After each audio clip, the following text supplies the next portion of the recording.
Hey everyone, welcome back to my channel. Today I'm going to be replacing spark plugs and checking out the air filters, see how they're looking. Here you can see just some of the stuff that need to be removed, clips, whatnot.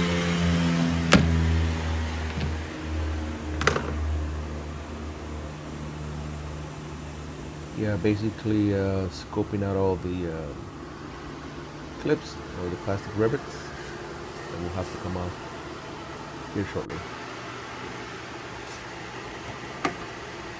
One, two, and there's quite a few more. Just make sure you don't break any. And also make sure you have one of these tools. They come in handy. Sometimes you have to get a... that one you can see the opening is pretty big. There are some other ones that have a smaller opening for the actual rivet, depending on how big the rivet is. You know, but this one particularly, it worked fine. As you can see.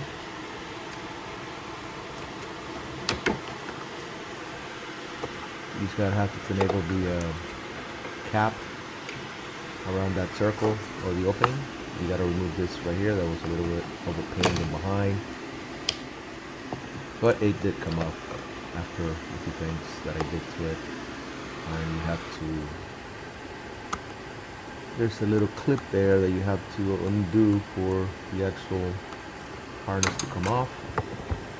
With that clip that's holding onto the plastic trim, with a little bit of work, it'll come off. It seems hard because I'm only using one hand. I'm holding my camera with the other, or my phone actually. And the reason why is because I wanted to make sure that I got everything as close as I can. You know, it's kind of hard to put a tripod there. So yeah, I use my iPhone. One hand with the iPhone, one hand trying to do the work. Here you can see everything came off. We're going to go on and move to the strut bars. I believe these nuts are about 13 millimeter, if I'm not mistaken. But if not, you know, you can figure it out. 12, 13 millimeter. It's not 14. That's the trim piece I removed from the side.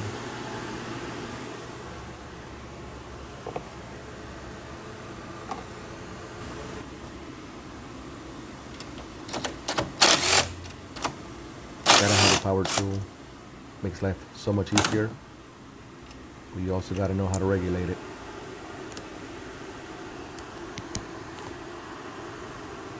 Time for the engine cover.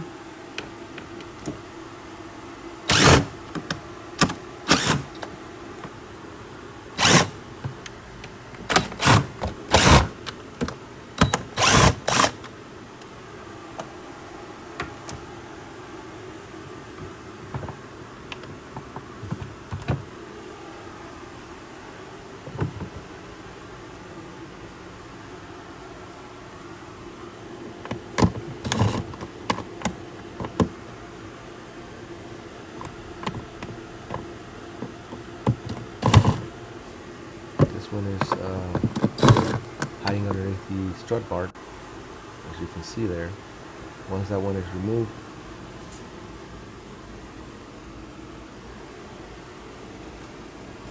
move on to the side and remove this cover just like we did on the other side. Same process, just a bunch of plastic rivets.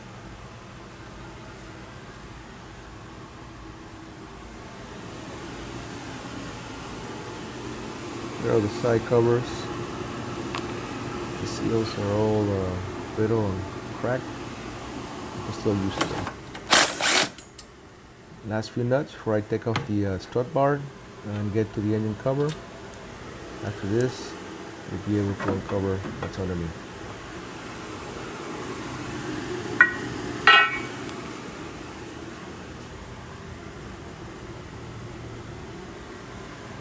Now I just want to show you guys, you know, that removing the engine cover, it's a matter of patience. Again, I'm using one hand, so it seems a little harder, but in reality, if you're using both of your both of your arms and hands, it'll come out easier. In this case, the front right screw was still on a thread, so I had to go ahead and remove it before I could remove the engine cover.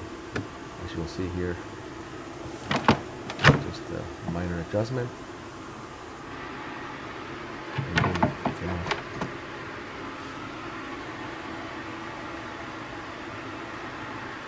Very easy. Here you can see the all 4 filters, air filters. This is the first time I get in here. Never seen anything under this engine cover. You'll see once I remove all these hose clamps how that whole area looked. So I'm showing you guys how not painful, but how time consuming this could be. So you can use a power tool to remove these, but not necessary. I didn't. I just kind of wanted to go through the process to show you guys.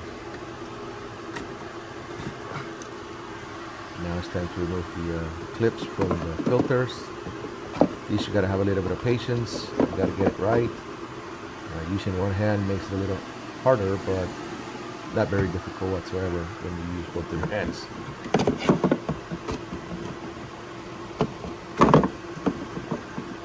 You see all that sand that's collected there, that's been collected there.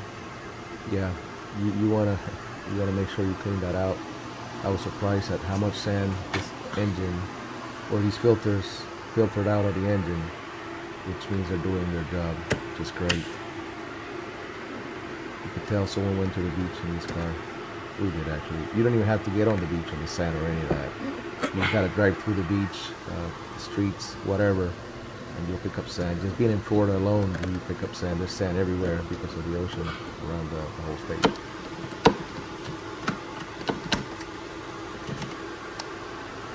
But that's what we're doing this. This is all preventive maintenance. I wanted to inspect and see how this was looking, so I could assess, replace, or clean. In this case, we're gonna clean.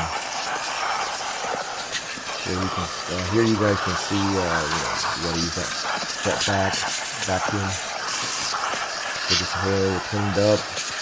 You can see there's carbon filters as well, all in the same location. All good now. At least over here on the top.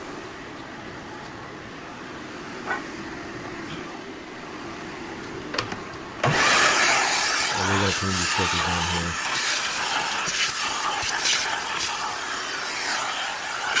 And some more vacuuming up here, just to make sure we get everything. And then down here. Wow. A lot of sand. The filters are doing its job, so glad about that.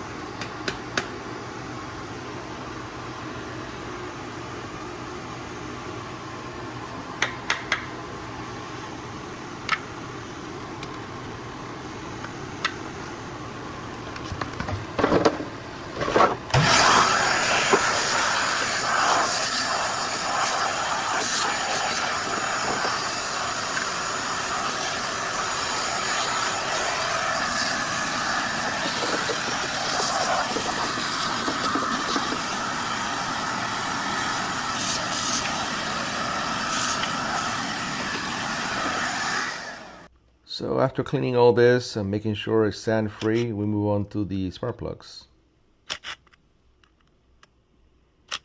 Here you just gotta make sure that you remove all these screws, all 6 of them.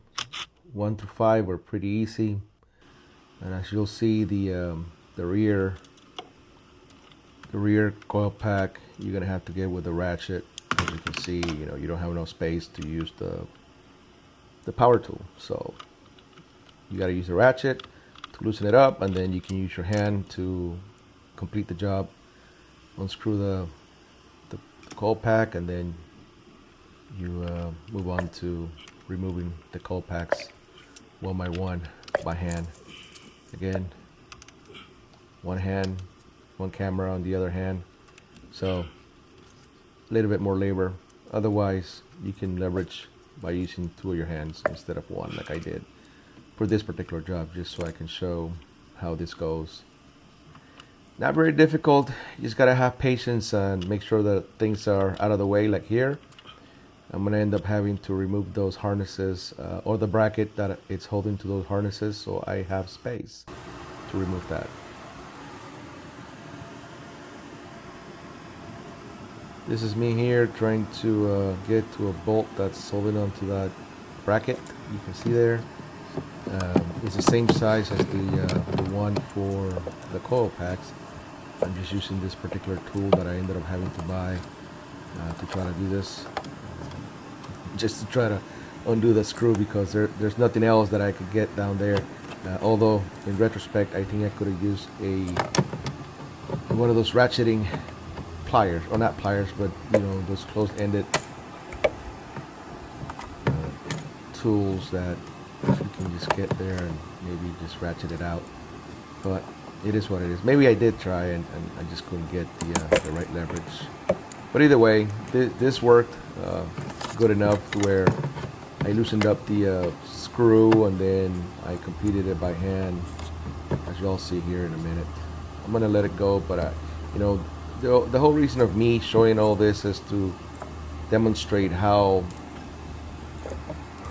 not difficult, but you know, how kind of a behind doing these type of jobs is. So you know, when you have to pay somebody for this, you know, and they quote you so many hours or whatever, just think of all these little things people have to do. And yes, there are some tools that you can use to make this thing a little easier, but either way, you know, it doesn't take away of having to remove so many bolts and so many brackets and so many clamps and whatever. You know, it's time consuming, and if you want to do it right, you have to take your time. You know, if this is your car, you don't want me to drop stuff that belongs to the engine down under the engine, and then it's gone forever. So just have that in mind. You know, these things require a lot of patience and a little bit of skills to make sure, you know, that you do things the right way the first time. You don't want to break stuff up. You don't want to tear up your coil packs, because then you end up having to buy that, whatever. So in this case, you know, I loosened that up, and I was able to unplug the coil pack because of that.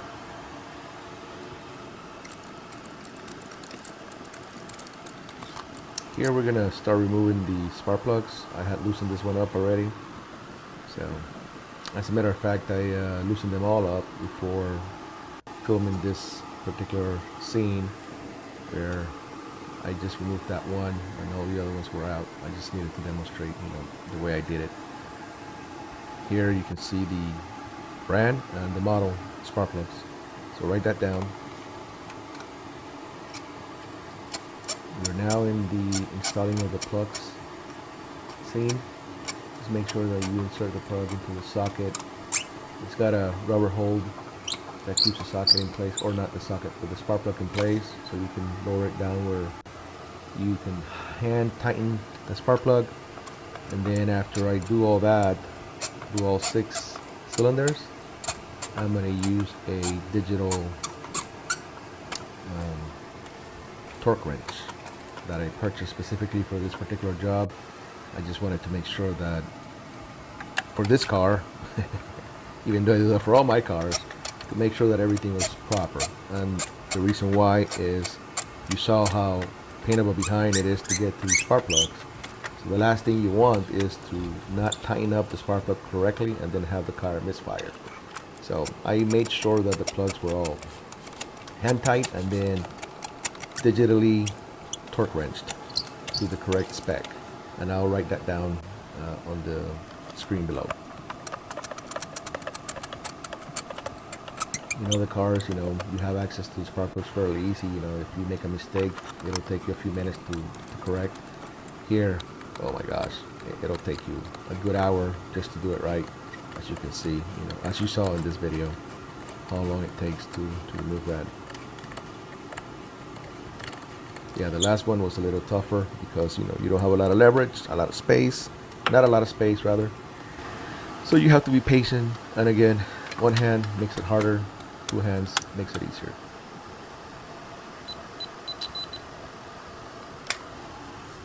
Here we're starting to use the torque wrench to make sure that all the plugs are tightened to spec, and according to the manual they all have to be at 17 foot-pound of torque. And I know it's kind of hard to tell on the wrench itself because it's digital, so the numbers are all flip-flopping around, but you can see where it hits 17 and then I stop, you know.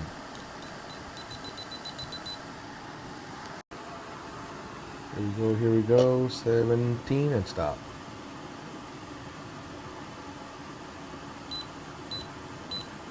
And 17 coming up soon, and we are going to almost. Gotta do it again. Bam, there you go. Now we just got to make sure the coil packs are back in. You know, just take your time, make sure they're in the right position, so you get to screw them back on without any issues, without any kinks, and without any wires becoming all loose. Putting everything back is always easier than taking stuff off. In this case, you know, in some cases it's easier to take off than to put back. I understand that, but in this case, it's a lot easier to put these things back on than to freaking remove them because they're plugged all the way down with the suction cups and the spark plug, so it's a little harder to pull sometimes. And this one you just gotta finagle your way around the harnesses that are there. If I had two hands, I had done it already, but one hand will do for this video. I don't have a videographer. I'm trying to recruit my son, or one of my sons, that can come out and help me record these videos when I'm working on the cars. And since I have, well, now I got 7 cars to maintain at home, I'm gonna have to definitely get some help from my son, and I like to do these recordings not only for myself but to share. Okay, I'm going to use my power tool here. I just got to be careful not to overdo it. So you just got to, you cannot be trigger happy with these things, man. You got to barely touch the trigger and let it go for a little. And if you ever tighten it, you may break the bolt itself or screw up the thread down below it on the head of the engine.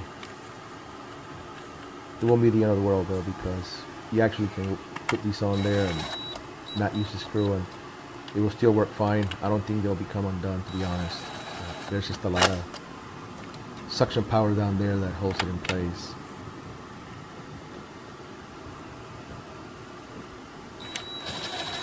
So we're gonna do this with the power tool all through the 6 cylinders, and then we're gonna come back and do it by hand just to make sure that everything's tight.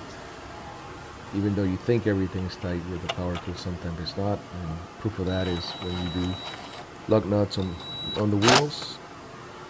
I can use the power tool and then I go back with my torque wrench and it still needs a little bit more tightening, so don't be fooled.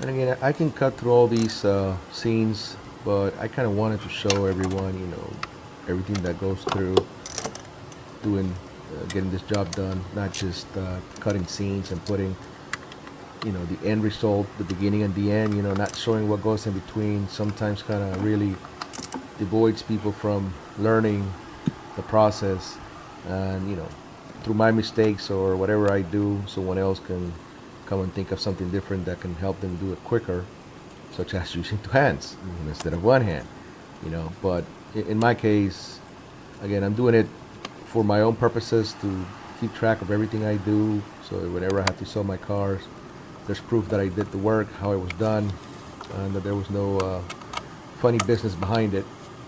And at the same time, I can share my experience of doing the work to you guys, and if one person at least learns from this and gets inspired to do it themselves, it was all worth it, in addition to what I did. Here, I already put on the cover. Once you have everything done with the coil packs and whatnot, you just got to put the cover back. There's really nothing to it. It was just a matter of putting back on a few slots that I had to go through, and now it's just a matter of putting all these hoses back in with one hand again. A little more difficult. With two hands, you should be able to do this fairly quick and easy.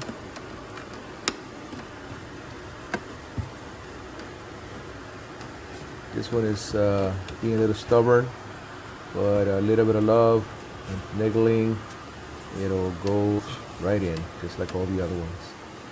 Once I get that one in, then we're gonna have to move on to getting the clamps tightened up. One more look. Here, before the clamps, I gotta make sure these filters are clean. So I am gonna show on this one how I blew them out with my compressor. They were all clean. I cleaned this one already, so it's gonna go back on into the engine with no sand. And here you can see all the filters are back on. One more, well, at least the ones for the engine. Now I gotta do the one I just showed you guys that I cleaned, and so on. It was actually pretty nice to get these filters out and get them cleaned up and clean the whole area up. I can't imagine how it looks now. It's been a few months since I did this job, but I thought I'd share anyways, even though it's been that long since I did the job. But again, just for the whole purpose of sharing and recording everything I do here for future purposes. Everything looks nice and clean. With all looking good, engine cover's back on. So it'll be a matter of, again, tightening all these screws around the cover, making sure you don't overdo it, because if you do, you may break the cover on top, and that would suck, because this cover looks nice, and if you break it, you might as well get a carbon fiber looking one just to make your engine bay look nice.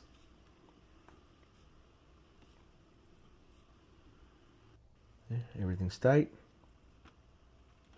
Good. So now we're gonna do the strut bar reverse from before.